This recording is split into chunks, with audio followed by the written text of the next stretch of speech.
دیکھیں، تاریخ اسلام ہو یا پھر وہ تاریخ کربلا، خواتین کی ایثار و قربانیوں اور ان کے خدمات کا ذکر کیے بغیر نامکمل رہتی ہے۔ کربلا کی تبلیغ و ترویج میں جس طرح مردوں کا بڑا کردار رہا ہے، اسی طرح خواتین کا بھی بڑا اہم کردار رہا ہے۔ اگر یہ کہا جائے تو شاید بیجا نہ ہوگا کہ شہادت حضرت امام حسین علیہ السلام کے بعد انہی خواتین کی صبر و ہمت، شہامت و استقامت، جرأت و بہادری اور حلم و بردباری کا نتیجہ ہے جو ہم آج کربلا کی روشنی سے فیض یاب پا رہے ہیں۔ اور یہ سچ ہے کہ کربلا کا ادراک جناب زینب کبریٰ علیہ السلام کے بغیر ممکن ہی نہیں۔ بقول ڈاکٹر شریعتی کے کربلا ہی میں دفن ہو کر رہ جاتی اگر جناب زینب کبریٰ علیہ السلام کا وجود مبارک نہ ہو۔ یقیناً اس میں کوئی دو رائے نہیں ہے کہ کربلا کا آغاز اگر امام حسین علیہ السلام اور ان کے اعوان و انصار علیہ السلام کی شہادت سے ہوتی ہے تو جناب زینب کبریٰ علیہ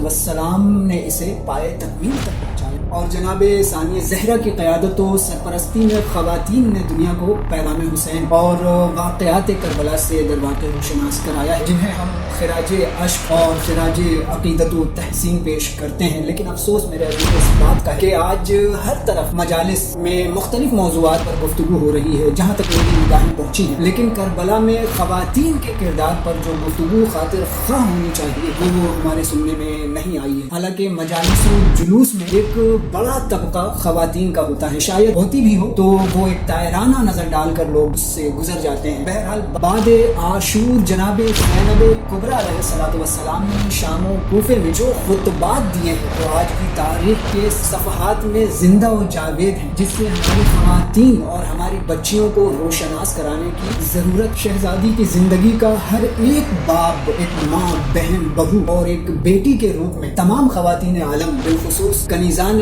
ثانیہ زہرا کے لیے قابل تقلید، نمونہ عمل اور بہترین رول ماڈل ہے۔ ثانیہ زہرا کی حیات طیبہ اور آپ کی ذات گرامی، اخلاق و کردار، عادات و اطوار، نجابت و طہارت، صداقت و اطاعت، عفت اور پاک دامنی میں اپنی مثال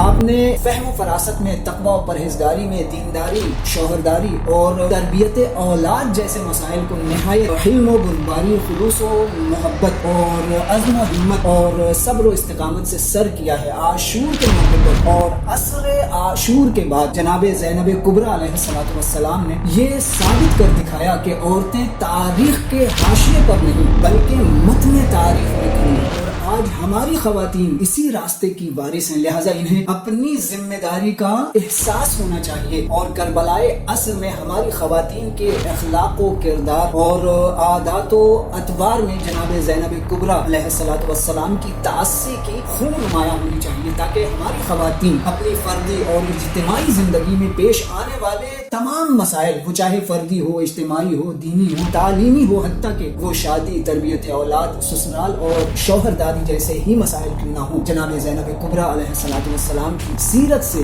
روشنی حاصل کرے اور آپ کی طرح نہایت صبر و استقامت اور خوش اسلوبی سے اسے سر کرے، تب آپ کا مجالس و جلوس میں شریک ہونا کارگر ثابت ہو سکتا ہے۔ اور مردوں کو بھی ثانیہ زہرا کے کردار کے پیش نظر اپنی خواتین کی عظمت و تقدس کو جاننا اور سمجھنا چاہیے کہ یہ عورتیں جو آپ کے زیر نگہ ہیں وہ محبت و خلوص کا پیکر اور صبر و استقامت کا کوہ گرا ہے، جو در حقیقت ہماری نسلوں کے لیے کربلا کی محافظ و امین ہے۔ انہی کی گود بچوں کی پہلی درسگاہ ہے، جہاں سے بچوں کو نام حسین سے آشنائی ہوتی ہے اور ان کے سینوں میں عشق کربلا کا ساز بجتا ہے۔ انہی کے ہاتھوں میں ہماری نسلوں کا روشن مستقبل ہے، لہٰذا ان کی عظمت و تقدس کا خیال رکھا جائے اور ان کی تعلیم و تربیت میں کوتاہی سے گریز کیا جائے۔ ہمارا سلام ہو کربلا کی ان عظیم ماؤں پر جنہوں نے اپنے بچوں کو اسلام کی بقا پر قربان کر کے ہمیں وقت کے ایمان کی اطاعت اور ظلم سے مقاومت کا درس دیا ہے، اور ہمارا سلام ہو ان ماؤں پر جنہوں نے ہمیں عزادار حسینی بنایا ہے۔ اپنا اور اپنے بچوں کا خاص خیال رکھیں۔ السلام علیکم ورحمۃ اللہ وبرکاتہ۔